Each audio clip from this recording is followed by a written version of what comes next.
Assalamualaikum warahmatullahi wabarakatuh. Kali ini kita mau bahas gimana cara mempersiapkan rekonsiliasi bank. Oke, yang pertama kita akan bagi dua.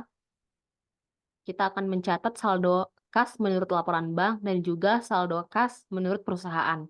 Nah, setelah kita mencatat saldo kas menurut laporan bank, kemudian kita menambah setoran yang belum dicatat bank dan kemudian kita kurangi dengan cek yang belum diuangkan. Dan diakhiri dengan saldo yang disesuaikan. Kemudian, kita mencatat saldo kas menurut perusahaan. Kemudian kita tambah dengan memo kredit seperti pembayaran wesel tagih dan juga bunga yang diterima oleh bank. Selanjutnya, kita kurangi dengan memo debit, yaitu contohnya cek kosong dan juga beban administrasi bank, dan diakhiri dengan saldo yang disesuaikan. Nah, di sini aku udah buat catatan penting apabila terdapat kesalahan dalam mencatat cek dalam rekonsiliasi bank. Nah, jika penerimaan dicatat terlalu besar, maka akan dikurangi. Jadi dia akan masuk ke bagian dikurangi di dalam rekonsiliasi bank. Jika penerimaan dicatat terlalu kecil, maka akan ditambah. Jika pengeluaran dicatat terlalu besar, maka akan ditambah. Jika pengeluaran dicatat terlalu kecil, maka akan dikurang. Oke, untuk lebih jelasnya lagi, kita bahas aja langsung ke contoh soalnya. Nah, di sini sudah ada uh, contoh soalnya. Rekening bank untuk PT Unggul Pratama per 30 Juni 2015 menunjukkan saldo sebesar Rp9.293.110.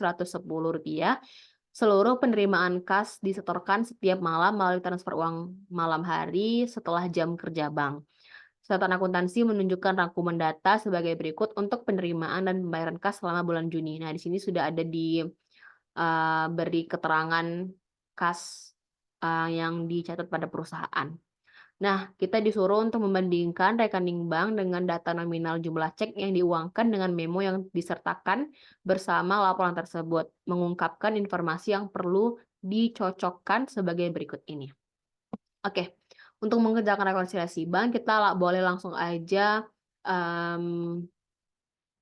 kita bagi dua, saldo menurut rekening bank dan juga saldo menurut catatan perusahaan. Nah, di soal sudah dijelaskan berapa besar saldo menurut rekening banknya, yaitu sebesar 9 juta. Maka kita buat di sini 9 juta. Sedangkan saldo menurut catatan perusahaannya diterangkan di sini, saldo kas per 1 Juni berarti di awal bulan sebesar 3.943.500. Kemudian ada jumlah penerimaan kas selama bulan Juni, maka saldo kas awal bulan ditambah dengan penerimaan kas di bulan tersebut. Kemudian ada jumlah cek yang dikeluarkan selama bulan Juni. Nah, kita kurangkan dengan ceknya. Berarti saldo awal kas awal ditambah dengan kas penerimaan kas di bulan tersebut dan dikurangi dengan cek. Maka dapat saldo kas menurut perusahaannya yaitu sebesar Rp4.526.250. Nah, selanjutnya kita masuk ke soal yang A. Nah, A, bank telah menerima pembayaran wesel tagih PT Unggul Pratama sebesar Rp1.030.000.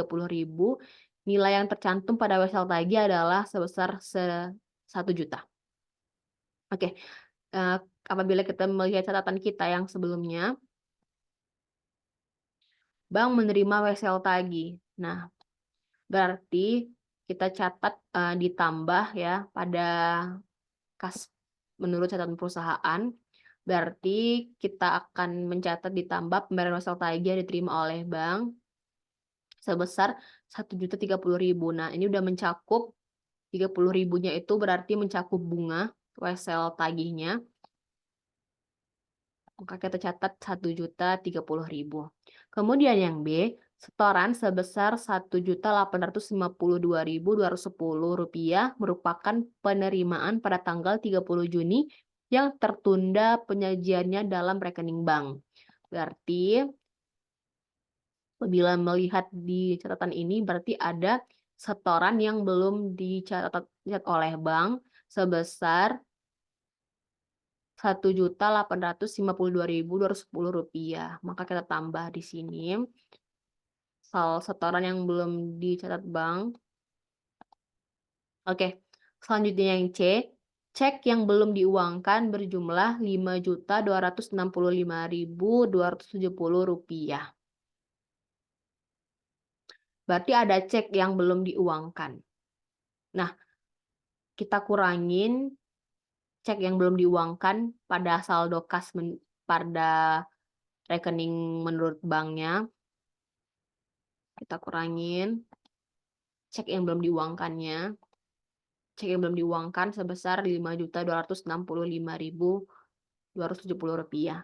Kemudian yang D, cek ditarik sebesar Rp139.000 salah dibebankan oleh bank menjadi Rp157.000. Nah, ini bank salah catat ya.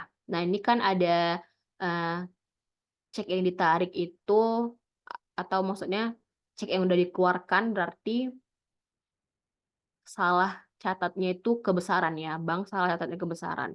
Berarti pengeluaran dicatat terlalu besar maka akan ditambah. Nah, selisihnya akan masuk ditambah kesalahan pencatatan bank pada cek. Selisihnya berarti 157.000 dikurang 139.000. Berarti dapat kesalahannya itu sebesar 18.000 kelebihan 18.000. Oke, selanjutnya cek senilai 370.000 dikembalikan dalam rekening bank setelah dicatat dalam catatan perusahaan menjadi 730.000. Berarti perusahaan salah mencatat ya. Cek tersebut merupakan pembayaran utang. Kalau pembayaran utang kan berarti pengeluaran ya. Pengeluaran kepada CV Alfian bersaudara atas pembelian perlengkapan kantor secara kredit. Nah, berarti karena di situ di soal pengeluaran dicatatnya terlalu besar, maka masuk ke bagian ditambah. Ditambah kesalahan dalam mencatat cek. Yaitu kita masukkan aja selisih dari 730.000 dikurang dengan 370.000. Maka dapat hasilnya 360.000. Kemudian selanjutnya beban administrasi bank selama bulan Juni berjumlah 18.200. Nah, sesuai dengan catatan kita, kalau misalkan beban administrasi itu dikurangin di dalam catatan perusahaannya, oke, maka kita kurangin dengan beban administrasi bank sebesar 18.200. Oke, sudah selesai. Kita cari saldo yang disesuaikan menurut rekening banknya. Maka, saldo kas menurut rekening bank, kemudian kita tambah dulu yang mau ditambah ini, kita jumlahkan, ini dijumlahkan dapat hasilnya 1.870.210. Kemudian saldo kas, kemudian ini kita totalkan ya. Totalkan maka dapat hasilnya 11.163.320. Kemudian kita kurangi dengan cek yang belum diuangkan, kita kurang, maka dapat hasilnya Rp5.898.050 untuk saldo yang disesuaikan menurut rekening banknya. Nah, selanjutnya kita cari saldo yang disesuaikan menurut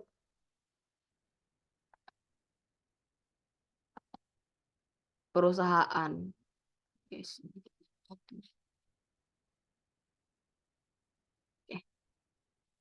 Nah, kita tambah aja dulu saldo yang mau ditambah, totalkan, maka dapat totalnya dari ini, dapat hasilnya 1.350.000.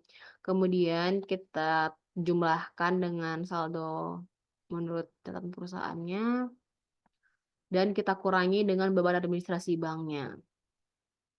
Maka dapat hasilnya 5.898.050 rupiah. Nah, ini harus balance ya guys, menurut bank dan juga menurut catatan perusahaan. Oke, mungkin sampai sini aja pembahasan tentang rekonsiliasi bank. Kalau ada pertanyaan, kalian bisa tanyakan langsung di kolom chat. Jangan lupa like, comment, dan subscribe. Wassalamualaikum warahmatullahi wabarakatuh.